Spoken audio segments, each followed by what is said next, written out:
Good Sunday morning, everybody, and welcome to The Real Story. I'm Matt Caron, in for Jen Bernstein and Al Terzi. We got a lot to talk about today. There's a lot going on across our great state of Connecticut, from pandemics to protests. And we have two great guests to talk about both of those issues. And we want to bring in our first one right away. Please welcome Deirdre Gifford. She is the interim commissioner of the Department of Public Health. She is also the commissioner of the Department of Social Services. Deirdre, thanks so much for joining us. It's great to talk to you.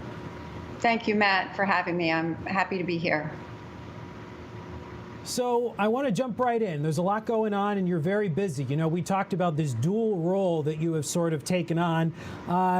Being the interim, commissioner for the Department of Public Health, you're a doctor, so the medical field is really nothing new to you. Can you just tell us a little bit about you and, what this job is all about for you?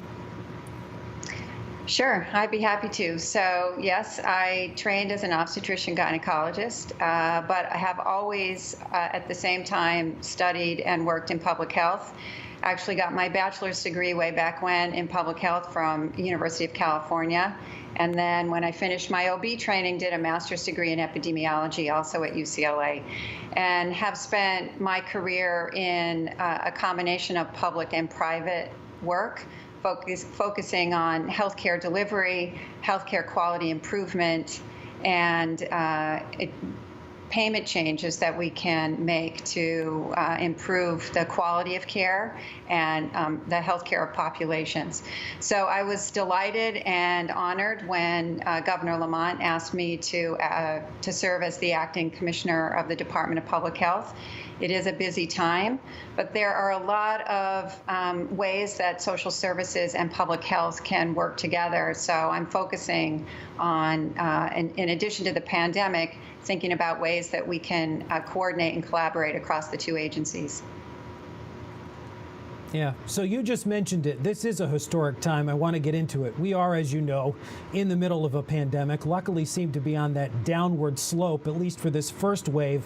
But, to me, really the story of this pandemic is what can only be described as the human tragedy that has been happening within nursing homes. It's become somewhat personal to me. I've been covering it extensively.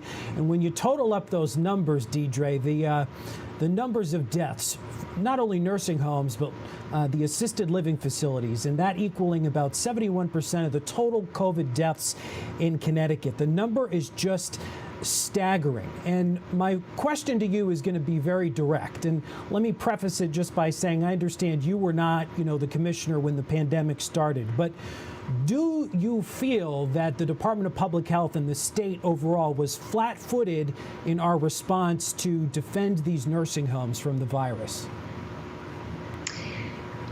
Sure, I'd be happy to talk about the pandemic in nursing homes. If I could, I'd like to just start by saying to all of the families in Connecticut that have been impacted by the loss of a loved one in a nursing facility or assisted living facility, to extend my condolences and my heartfelt sympathies. I know it's been particularly difficult for everyone with a family member in a nursing home since we've had to stop the visitation, and particularly for those of you who lost a loved one, my sincere condolences to you.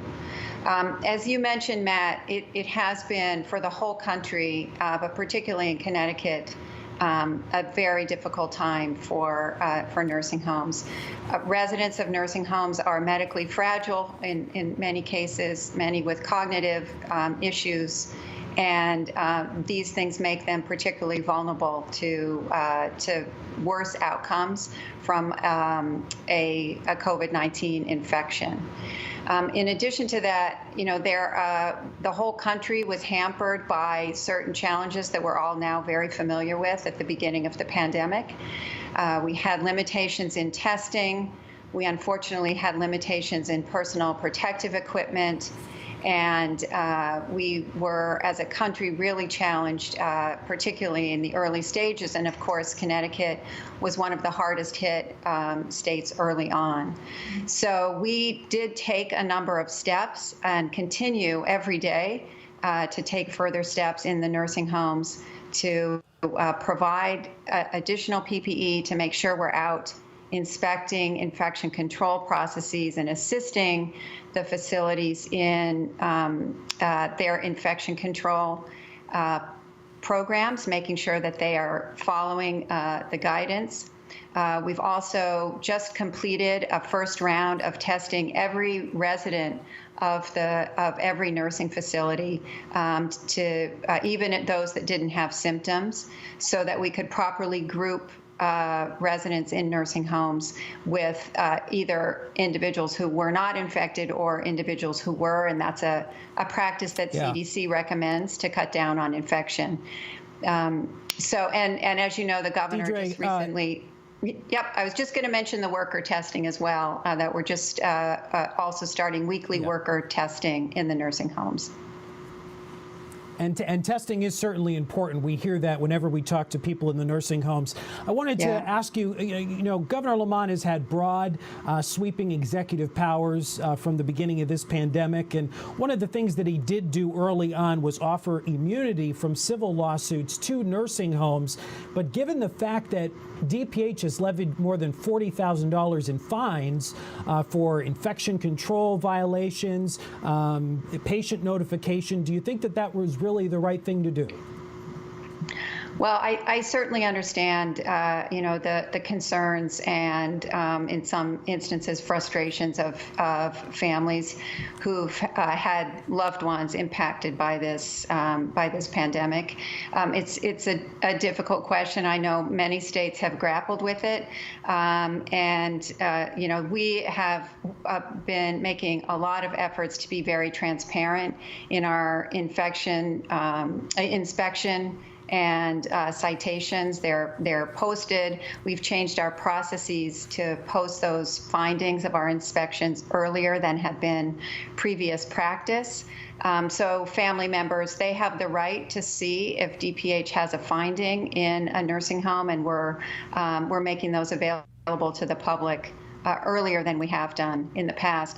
The other thing I would add is that just Monday of this week, the governor announced that he has ordered an independent third-party review of the whole pandemic in long-term care facilities in Connecticut.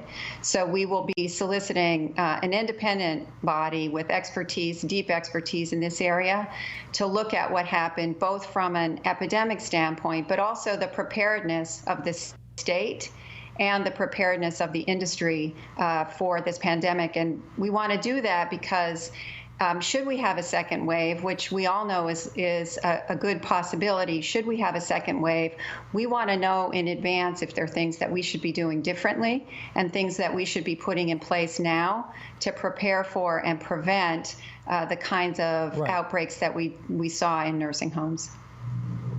So let's get into that a little bit. You mentioned, preparing for this possible fall wave. And I wanted to ask you, do you think the state and the federal government need to allocate more funding to try and help in that regard? I just did a story in Bristol, Connecticut, about an assisted living facility, Shady Oaks. Guy who runs it there is a great guy, former Marine, Tyson Belanger. And he actually came up with what he believes is a model. He calls it the bubble. He's got his staff. They were living in RVs, quarantined with the residents on site. Nobody in, nobody out, no visitation. He was paying his nurses $30,000 a year, paying his CNAs, $30,000 a month, and his CNAs $25,000 a month. But you know what? No COVID, nobody got the infection. Is that the kind of model that we need to be looking at when it comes to long-term care facilities in the fall? Yeah, so it's a really interesting model that you bring up. We obviously want to understand more about what happened in in the nursing homes across the country, and particularly in Connecticut. And we need to understand the factors that contributed to the high rates of infection and death. Was that because there was nationally a shortage of testing early on? Was it because of shortages of particular types of protective equipment? Was it because of infection control processes? And did it have something to do with asymptomatic spread that was coming in from the community? That's an important factor that we want to look at. We don't obviously want to blame or stigmatize anybody that has an asymptomatic infection, but we do need to know, which is why we've put in this order about worker testing every week. We do need to know if people are infected and don't have symptoms, and help keep those individuals safely out of our nursing facilities until such time as the infection has passed. So, as you point out, many factors have likely contributed to the situation that we've experienced. And the creative model that you just described and many others that are being looked at around the country are things that we want to be prepared to put in place. And that's why we're doing this study over the next couple of months. Yeah. You know, you drafted a memo just a couple of days ago. Can you talk a little bit about what you're advising long-term care facilities to do when it comes to visitation? We're starting outdoors, and then we're going to gradually move inside, right? Yes. So around Mother's Day, my predecessor issued a commissioner's order which allowed outdoor visitation. And many facilities have started that, and others are beginning to start it. It's so important both for families and for residents of nursing home to have that human-to-human contact. We all need that, but particularly, individuals that have been unfortunately separated from their loved ones during the pandemic. And as we do this testing and we start to have more and more knowledge and understanding of the status of the infection in a facility, we'll be able to open up slowly. But we need to be particularly careful in our nursing facilities and assisted living facilities because of, Matt, the things that you've been describing. So any kind of reopening of family, loved ones, and others will need to be baby steps so that we prevent the infection from being reintroduced. Deirdre, we just have about 1 minute left. I just wanted to get your thoughts. How confident are you that we're going to have a vaccine, and how quickly? Well, the best thinking seems to be that we won't have a vaccine until next year at the very earliest, and probably mid to late year at that. There's a lot of activity going on in vaccine development and a lot of work that's happening simultaneously. Normally these things are developed, sort of in sequence, but now because of the urgent need, we have lots of vaccines being tested at the same time. So hopefully, we'll have an effective vaccine that's been demonstrated to offer immunity in the mid to late part of next year. In the meantime, if I could take the opportunity, Matt, to remind everyone that we cannot let up on some of the practices that we have instituted to keep each other safe. And that means wearing a mask whenever you go out, wearing a mask when you're indoors and around other people, washing your hands frequently, and keeping your distance from others. It's so important. These things have been shown around the world to prevent the spread of illness. So wear your mask, wash your hands, disinfect surfaces frequently, and keep your distance from those that you don't live with. And just those things alone, which are in our control and are simple to do, will help us lower the odds that we have another bad wave in the fall. I think that's great advice, and if I could take the liberty to add one more, don't forget to get your flu shot too, because we want to be able to differentiate between COVID and the flu come the fall. Deirdre Thank Gifford, you, Matt. the interim That's an commissioner of the excellent Department point. of Public Health. Yep, and the commissioner of the Department of Social Services. Thanks so much for joining us on The Real Story. It was my pleasure, Matt. Thank you for having me. All right, coming up next on The Real Story, we're going to be having an open and honest conversation about race, injustice, the police, And we're going to be talking about a beautiful tribute to George Floyd. It was all organized by a local woman. Her name is Melinda Johnson. She's the Director of Community Engagement and Advocacy for the YWCA of Greater Hartford. Coming up next on The Real Story.